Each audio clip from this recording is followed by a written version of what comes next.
while 반복문은 조건이 true인 동안 계속 반복되죠. 조건의 범위가 명확하지 않을 때 사용하기 좋은데요. for 반복문의 경우는 명확한 범위의 조건을 가지고 있을 때 사용하기 좋습니다. 예를 들어 월요일부터 금요일까지는 학교에 간다라는 거를 for 반복문으로 표현을 해보겠습니다. 저는 이렇게 days라고 리스트를 하나 만들어 놨습니다. 리스트에는 월, 화, 수, 목, 금 각각 한 글자씩 들어있어요. 이렇게 5개의 요소로 되어 있고요. 이거를 반복문 안에 사용을 하면은 for로 시작을 해서 변수를 하나 넣고요. 그 다음에 in, 어디 안에 들어있다라는 거예요. days, 그 다음에 콜론 하고 그 다음 코드를 실행을 할 건데, 자, 저는 여기 코드에서 fstring 포매팅으로 이렇게 출력을 해줄 거예요. 이러면은 월요일이 day에 들어가면 월요일입니다. 그 다음 화요일, 수요일, 목요일, 금요일까지 출력이 되고 반복문이 끝나는 코드인데요. 자, 이 days가 리스트잖아요. 이 리스트를 돌면서 day라는 변수를 하나씩 꺼내서 쓰는 겁니다. 그럼 맨 처음에 월을 꺼내서 쓰고 그걸 갖다가 그 월이라는 요소로 이 코드를 실행을 시킵니다. 만약에 이게 한 줄이 아니라 여러 줄이에요. 여러 줄이고 각각 뭔가 다른 말을 해요. 월요일이기 때문에 학교에 갈 겁니다. 월요일이기 때문에 무슨 수업이 있습니다. 월요일이라서 학원을 갑니다. 이런 식의 다른 각각의 코드가 있으면 그 코드들이 쭉 실행이 되고 이렇게 다시 처음으로 돌아와서 여기 for 반복문의 시작으로 돌아왔을 때 이제 월요일은 다 써서 끝난 거예요. 그럼 다음번 거인 화요일을 화를 꺼냅니다. 그럼 이제 화요일입니다 하고 또 그 다음 코드들이 실행이 되고 그 다음 또 처음으로 돌아와서 끝까지 실행된 다음 처음으로 돌아와서 그 다음 요소인 수를 꺼내서 그 수가 day의 값이 되고 그 day로 쭉 실행을 한 다음 그 다음에 또 순서대로 목요일, 금요일 하고 나면은 반복이 끝나는 거죠. for 반복문이 끝나고 이제 종료했다는 의미로 주말이 되었습니다. 이 정도를 출력을 해주는 거예요. 들여쓰기 밖에 있으니까 이거는 반복문이 끝나야지만 한번 출력이 되는 겁니다. 이거는 무슨 요일입니다. 한 번만 해볼게요. 실행을 시키면 월요일입니다. 화요일입니다. 쭉 금요일까지 나오고 주말이 되었습니다가 잘 나왔습니다. 반복이 잘 된 거예요. 결과를 보시다시피 들어있는 순서대로, 그러니까 인덱스 순서대로 사용을 한 겁니다. 참고로 이거는 이렇게 리스트가 아니라 문자열을 넣고도 사용이 가능합니다. 왜냐면 문자열도 인덱스가 있죠. 문자열도 인덱스가 하나씩 있으니까 사용이 가능해요. 그런데 만약에 이런 게 있어요. 이 요일이라는 글자가 여기 없어요. 요일이 아예 여기 포함이 되어 있다고 생각을 하면은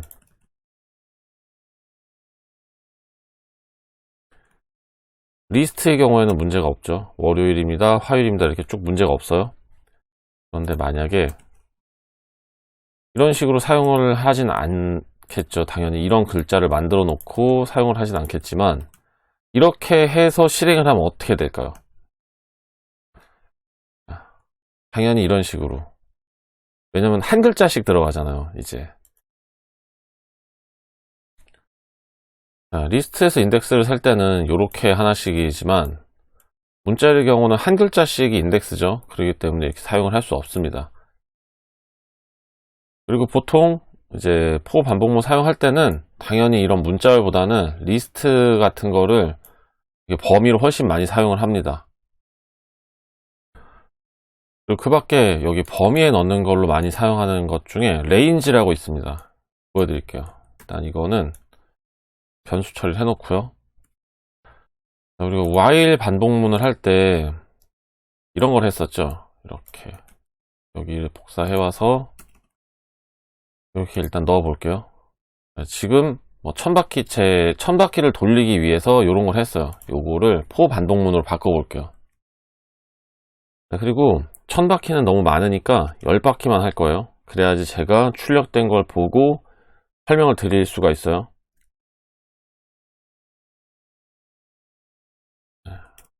레인지 하고 끝났으면 좋겠는 번호를 넣으면 됩니다. 그러니까 우리가 리스트 슬라이싱 사용을 할 때 만약에 11을 넣으면은 10에서 끝나는 거잖아요. 10까지 사용을 하고 끝납니다.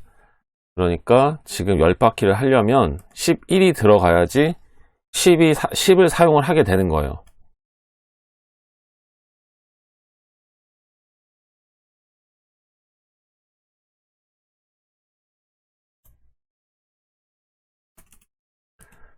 그리고 반복문이 끝나면 이 달리기를 마쳤습니다. 출력을 똑같이 할 거예요.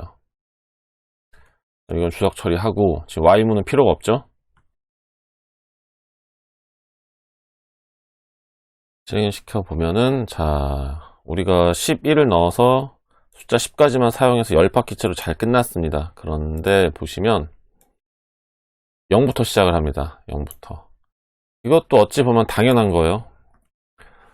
프로그램은 숫자를 셀 때 0부터 세죠. 1부터가 아니라. 그러니까 0부터 사용을 한 겁니다. 그러면 우리가 만약에 0바퀴는 없으니까 뭐 그냥 한 바퀴째부터 사용을 하겠다 싶으면 여기에 숫자를 하나 더 넣어주시면 돼요. 시작되는 번호를 넣고 콤마를 해주시면 됩니다.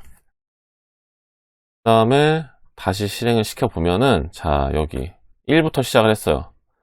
그래가지고 이번엔 한 바퀴 두 바퀴 해서 10바퀴까지 하고 달리기를 잘 마쳤죠.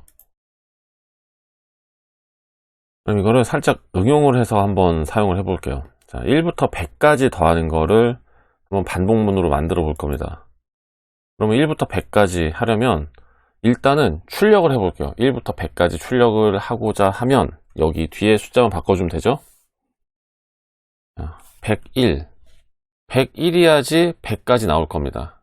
그리고 출력은 그냥 이렇게 숫자만 해볼게요. 이런 것도 빼고 여기 뭐 while문도 저는 그냥 일단 삭제를 하고요.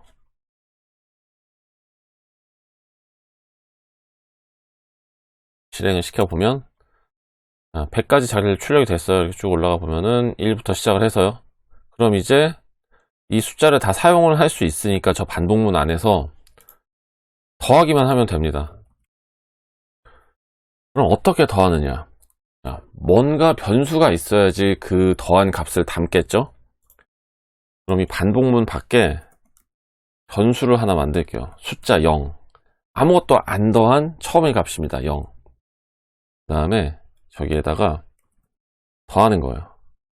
더해서 값을 바꿔주는 거죠. 넘에다가 더하기 뭐를 하느냐? i를 더해주는 거죠.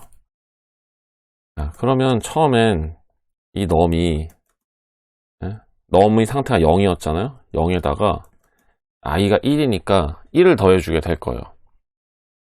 그 다음 두 번째 바퀴로 갔을 때 그 상태에서 자, 두 번째 바퀴로 갔을 때는 여기를 가지 않습니다. 반복문으로 돌아가는 거니까 넘은 이미 0이 아니에요. 이렇게 두 번째로 돌아갔을 때는 이미 넘은 1이 되어 있는 상태예요. 왜냐면은 0이었던 넘에다 1을 더했잖아요. 그죠? 넘은 1과 같은 상태가 되어 있는데 자, 두 번째로 돌아오면은 이때는 i는 숫자 2가 되겠죠? 1은 이미 썼으니까. 그러면은 이때 같은 경우는 넘은 1이고 i는 2가 됩니다.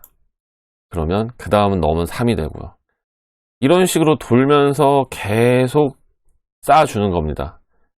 3에다가 그 다음 i인 3을 더하고 그 다음 또 i인 4를 더하고 5를 더하고 쭉쭉쭉쭉쭉쭉 해서 100까지 다 더해주는 거죠.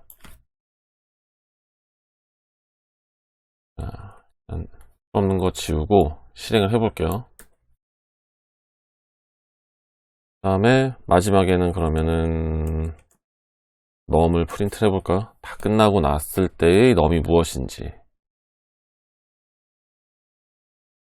실행을 쭉 해보면은 자 1부터 100까지 출력이 됐고요. 더하는 과정은 출력을 안 했으니까 각각 그 i만 출력이 된 겁니다. 그 다음에 모두 더한 5050이 출력이 되었어요. 1부터 100까지 더하면 5050이죠. 이거는 뭐 다른 것도 쓸 수가 있는 거죠. 빼기로도 할 수가 있는 겁니다. 당연히. 그러면 마이너스 5050이 되었고요.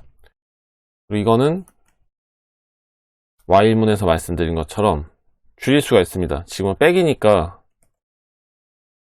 이렇게 i 더하기였으면 여기가 더하기가 되면 돼요. 빼기로 바꿔서 해도 똑같이 되는 거예요. 저는 사실 프로그래밍 처음에 시작했을 때 요게 너무 어색했어요. 요렇게 줄이는 게. 이게 뭐 마이너스가 아니라 플러스라고 하더라도 이게 너무 어색해가지고 정말 한참 동안은 그냥 요렇게 풀어져 있는 걸로 썼습니다. 그러니까 이게 이상한 게 아니에요. 혹시 저처럼 뭐 처음에 너무 이거 너무 이상한데 싶으시면은 그냥 이렇게 쓰셔도 전혀 상관없습니다. 무조건 뭐 이렇게 써야 되는 거 아니에요.